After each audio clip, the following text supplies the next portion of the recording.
사도신경하심으로 9월 1일 금요일 오늘을 여는 말씀 시작하겠습니다. 나는 전능하신 아버지 하나님 천지의 창조주를 믿습니다. 나는 그의 유일하신 아들 우리 주 예수 그리스도를 믿습니다. 그는 성령으로 잉태되어 동정녀 마리아에게서 나시고 본디오 빌라도에게 고난을 받아 십자가에 못 박혀 죽으시고 장사된 지 사흘 만에 죽은 자 가운데서 다시 살아나셨으며 하늘에 오르시어 전능하신 아버지 하나님 우편에 앉아 계시다가 거기로부터 살아있는 자와 죽은 자를 심판하러 오십니다. 나는 성령을 믿으며 거룩한 공교회와 성도의 교제와 죄를 용서받는 것과 몸의 부활과 영생을 믿습니다. 아멘. 오늘 우리에게 주신 하나님의 말씀은 로마서 16장 17절에서 20절까지 말씀입니다. 형제들아 내가 너희를 권하노니 너희가 배운 교훈을 거슬러 분쟁을 일으키거나 거치게 하는 자들을 살피고 그들에게서 떠나라. 이 같은 자들은 우리 주 그리스도를 섬기지 아니하고 다만 자기들의 배만 섬기나니 교활한 말과 아첨하는 말로 순진한 자들의 마음을 미혹하느니라. 너희의 순종함이 모든 사람에게 들리는지라. 그러므로 내가 너희로 말미암아 기뻐하노니 너희가 선한데 지혜롭고 악한데 미련하기를 원하노라. 평강의 하나님께서 속히 사탄을 너희 발 아래 상하게 하시리라. 우리 주 예수의 은혜가 너희에게 있을지어다. 아멘. 사도 바울이 로마서를 통해 가르친 교회, 그동안 우리가 배워왔던 교회의 모습은 뭐냐면 주 안에서 하나된 신앙의 공동체입니다. 하나가 될 수 없는 사람들이 모여서 복음으로 하나가 되었습니다. 바울은 로마서 말미에 그 하나됨을 잘 지킬 것을 당부합니다. 그런데 교회 안에 주 안에서 하나된 공동체를 분열시키는 세력들이 존재합니다. 신앙 공동체의 분열은 이방인들에게 복음을 전하는 바울에게 아주 큰 고통이었습니다. 복음으로 인하여 주어진 은혜가 다툼으로 변하고 공동체가 와해되는 결과를 초래하기 때문입니다. 그래서 바울은 그들의 정체를 밝히면서 그들을 경계하라고 당부합니다. 17절 말씀입니다. 형제들아 내가 너희를 권하노니 너희가 배운 교훈을 거슬러 분쟁을 일으키거나 거치게 하는 자들을 살피고 그들에게서 떠나라. 지금 로마 교회에 바울이 전한 복음을 흔들고 교회에 혼란에 빠뜨리는 거짓 교사들이 나타났습니다. 그래서 그들이 한 일이 무엇이냐면 첫째는 바울이 전한 복음을 거스르는 겁니다. 거슬리다는 것은 바울이 전한 바른 복음, 바른 가르침에 대해서 그것들에 반대해서 다른 복음을 전한다는 것입니다. 또 이들은 무엇을 일으키냐면 분쟁을 일으킵니다. 교인들 간의 분쟁을 일으켜서 로마 교회 안에 심각한 분열과 갈등을 만들고 있습니다. 셋째로 거치게 하는 자들이라고 이야기합니다. 거치다는 것은 이 거짓 교사들이 로마 교회 성도들을 잘못된 길로 가게 해서 죄에 빠져 걸려 넘어지게 만든다는 것입니다. 사도 바울은 주님의 말씀과 그 가르침에서 벗어난 말로 교회 내에 불화를 일으키며 또 분쟁을 일으키는 사람들을 살피고 그들을 위해서 떠나라고 권면합니다. 여기서 권하다는 말은 권고나 권면의 의미가 아닙니다. 강력한 경고입니다. 꼭 해야라 명령인 겁니다. 하지 않으면 절대 안 된다. 라는 것이죠. 그리고 이 강력한 경고 뒤에 해야 될 것이 뭐냐면 잘 살피라고 이야기합니다. 살피다는 원어는 뭐냐면 눈을 똑바로 뜨라는 것입니다. 두 번째는요, 그들에게서 떠나라고 얘기합니다. 떠나라고 한다는 것은요, 단번에 돌아서라는 뜻입니다. 즉 뭐냐면요, 이런 이단의 교훈을 가르치는 자들을 만나면요, 절대로 현혹되지 말고 눈을 똑바로 떼서 흔들리지 말고 단번에 돌아서라는 것입니다. 거짓 교사들이 하는 말이 겉보기에는 그럴듯합니다. 그 겉으로는 번지를 해서 속아 넘어가기 딱 좋다는 것입니다. 그러니 우리가 영적인 눈을 똑바로 떠서 잘 살펴보고 이 이단들을 만났을 때 거짓 복음, 다른 복음을 전했을 때는 그들 상대하지 말고 바로 떠나라고 주저하지 말고 떠나라고 단호하게 지금 그들에게 이야기하고 있는 것입니다. 그럼 이 거짓 사람들의 특징은 어떨까요? 18절 말씀입니다. 이 같은 자들은 우리 주 그리스도를 섬기지 아니하고 다만 자기들의 배만 섬기나니 교활한 말과 아첨하는 말로 순진한 자들의 마음을 미혹하느니라. 이들은요, 말로는 하나님을 찾고 겉으로는 예수님을 섬기는 사람처럼 보이지만 실은 어떻다는 거예요?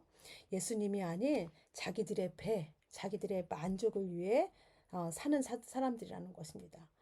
복음을 구실 삼아서 자기의 만족을 추구하는 자들, 자기의 이익만을 도모하는 자들이라는 것이지요. 자기의 욕심과 욕망을 채우기 위해서 무엇을 이용하고 있습니까? 복음을 이용합니다. 또 교활한 말과 아첨하는 말로 순진한 사람들을 미혹하는 자들입니다. 이들은 입술로는 하나님을 말하고 예수님을 말하지만 그들의 궁극적인 목표는 자신들의 배를 채우는 것입니다. 하나님 나라를 위한 것이 아니라 자신들의 안위와 기득권을 유지하기 위한 수단으로 복음을 사용하고 교회의 공동체를 이용하는 것입니다. 사도 바울은요, 이 거짓 교사들을 물리치는 방법에 대해서 이야기합니다. 19절입니다.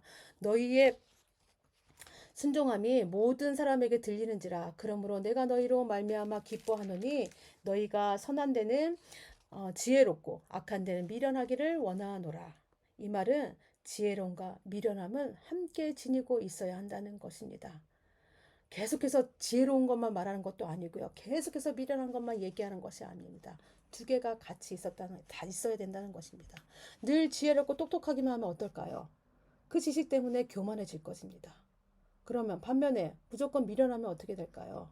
하나님의 일을 할 수가 없겠지요.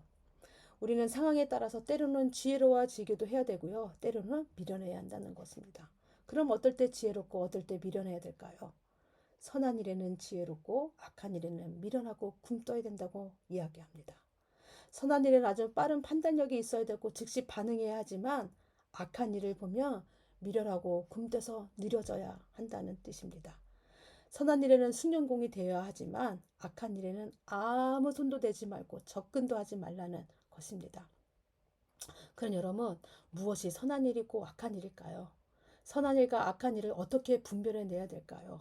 분별의 기준이 무엇일까요? 바울은 그 기준점을 17절에서 말씀합니다. 너희가 배운 교훈이라고 이야기합니다. 거짓 교사들의 다른 복음을 너희 교훈과 비교하면서 바른 복음이 무엇인지를 말합니다. 사도 바울이 가르친 바른 복음은 무엇입니까? 사도 바울이 로마 교인들에게 또 뿐만 아니라 그의 삶을 전체를 통해서 가르치고 전했던 것이 무엇입니까? 복음입니다. 그것이 너희 교훈이라는 것입니다. 이 너희 교훈이란 것은 바로 하나님의 복음, 그리스도의 복음의 말씀입니다. 하나님의 한의가 우리 인간들에게 나타났는데 곧 죄와 허물로 죽을 수밖에 없었던 우리가 예수 그리스도를 통한 믿음으로 말미암아 하나님 앞에 의롭다 여김을 받게 된 것입니다. 우리가 받은 구원은 율법으로도 아니고 할례로도 아니고 또한 우리의 선행으로는 아니라는 것입니다. 오직 뭐예요? 예수 그리스도를 주님으로 고백하는 그 믿음을 통하여 가능하다는 말씀입니다. 이것이 복음의 핵심입니다. 이 복음의 은혜로 성도들이 모여서 교회를 이루고 하나된 교회를 섬겨 나가는 것입니다. 그런데 여러분, 만약 이 복음에 조금이라도 다른 것이 있다면 그것은 바른 복음이 아니며 바른 가르침이 아닙니다. 복음에는 예수 그리스도께서 죄인인 우리를 위해서 베풀어 주신 은혜만 있을 뿐입니다. 거기에 사람들의 생각, 방법, 유익은 있을 수 없다는 것입니다. 예수 그리스도가 중심이 되어야 함을 지금 가르치고 있는 것입니다. 참된 것을 알아야 여러분, 가짜를 알아낼 수 있습니다. 분별해낼 수 있습니다. 우리가 참된 복음의 의미와 은혜를 알아야 가짜 복음, 악한 것을 분별해낼 수 있습니다. 그래서 여러분, 우리 가운데 필요한 것이 무엇입니까? 복음입니다. 이 복음의 은혜를 매일매일 묵상해야 합니다. 그리고 내 안에서 매일매일 확신해야 합니다. 그리고 매일매일 감사함으로 고백되어져야 한다는 것입니다. 이 복음의 은혜, 이 은혜로 인한 우리가 죽을 수밖에 없는 이 죄인이 구원을 받고 하나님의 자녀로 살아가는 이 은혜를 매일매일 감사함으로 고백되어져야 한다는 것입니다. 그래야만 우리도 어떻게 될까요? 우리도 복음을 이용해서 나의 배만 채우는 것이 아니라 우리에게 주신 이 진정한 복음의 은혜를 누리며 살아갈 수 있다는 것입니다. 20절에서는 하나님께서 주님의 가르치심을 거슬러 교회 내 분쟁을 일으키는 사람들의 배후의 세력이 있다고 이야기합니다. 그 세력이 누구냐면 사탄입니다. 근데 이 사탄은 어떻게 하신다고 말씀하시냐면 하나님께서 심판하신다고 말씀하십니다. 20절입니다. 평강의 하나님께서 속히 사탄을 너희 발 아래에서 상하게 하시리라. 우리 주 예수의 은혜가 너희에게 있을지어다. 사도 바울이 사탄을 심판하시는 하나님을 표현하면서 뭐라고 이야기하시냐 하냐면 평강의 하나님이라고 말합니다. 하나님께서는 어떤 분이세요? 언제나 우리에게, 그리고 이 땅 가운데, 우리 교회 가운데 모든 사람들에게 평강을 주시길 원하십니다. 평강 또는 평화를 이루는 방법은 그런데 어떠냐면 선과 악이 서로 타협하거나 조화를 이루는 것이 아니라 하나님께서 악을 물리치심으로 선이 승리하도록 하십니다. 평강은요, 분쟁을 일으키는 사람들을 경계하고 결별하게 함을 말해주고 있습니다. 평강의 하나님께서는요, 악을 제거하심으로써 어떻게 하신다는 거예요? 교회 안에, 우리 삶 가운데, 이 모든 땅 가운데 평안을 주신다고 말씀하십니다. 이 평강은 바로 주님의 은혜인 것입니다. 사도 바울은 이 평강을 기원하면서 축복의 말씀도 빠지지 않지요. 우리 주 예수의 은혜가 너희에게 있을지어다. 어떤 말보다 우리 주 예수의 은혜, 그것이 우리 안에 있다고, 그것이 우리를 지키고 보호하시고 인도하신다고 하는 그 축복의 말씀을 마지막으로 지금 로마 교회의 교인들에게 하고 있습니다. 여러분, 우리가 온전한 그리스도인으로 든든히 서갈 수 있는 방법은 바른 복음 위에 서서 이 복음을 배우고 확신에 거하는 것입니다. 그리고 날마다 성령님의 능력을 의지함으로 이루어지는 것입니다. 그런데 여러분, 우리가 이 걸어가는 신앙의 여정 가운데는요, 끊임없이 사탄의 공격이 있다는 것입니다. 악한 세력의 공격이 있다는 것입니다. 우리의 마음을 분열시키기도 하고요. 우리를 분쟁에 일으키기도 하고 갈등에 놓이기도 하고 쪼개기도 합니다. 그럴 때 우리에게 필요한 것이 무엇입니까? 잘못된 가르침을 분별할 수 있어야 되는 것이고, 그 다음에 하나님의 온전하시고 기뻐하시고 선하신 뜻이 무엇인지 우리가 알아야 된다는 것입니다. 그것을 알 수 있는 방법은 무엇입니까? 말씀 안에 서서, 복음 위에 서서 그 확신 가운데 살아갈 때 우리가 알 수 있다는 것입니다. 하나님께서는 이 악한 세력들 가운데 우리를 항상 지키시고 평안 가운데 인도하신다고 약속하십니다. 그리고 우리 주 예수 그리스도의 은혜가 항상 우리와 함께 있을 거라고 말씀해 주고 있습니다.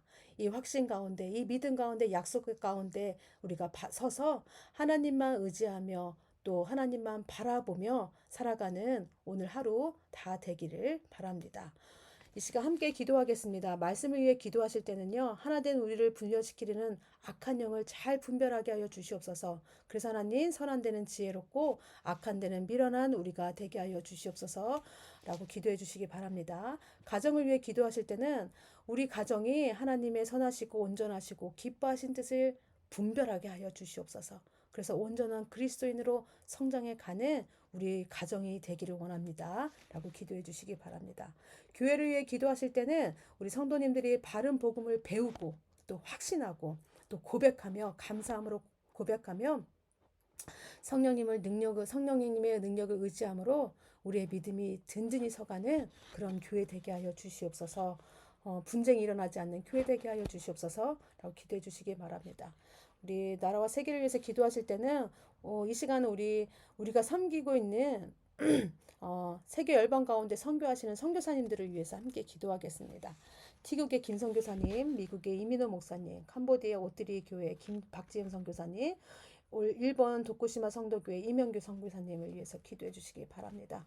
우리 선교사님들이 전하시는 이 복음을 통하여서 바른 복음을 통하여서 하나님 이 땅에 믿지 않는 영혼들이 주님을 알게 하시고 주님을 믿게 하시고 또 주님의 자녀로 살아가는 주님의 은혜와 주님의 축복을 누리는 귀한 영혼들이 되게 하여 주시옵소서.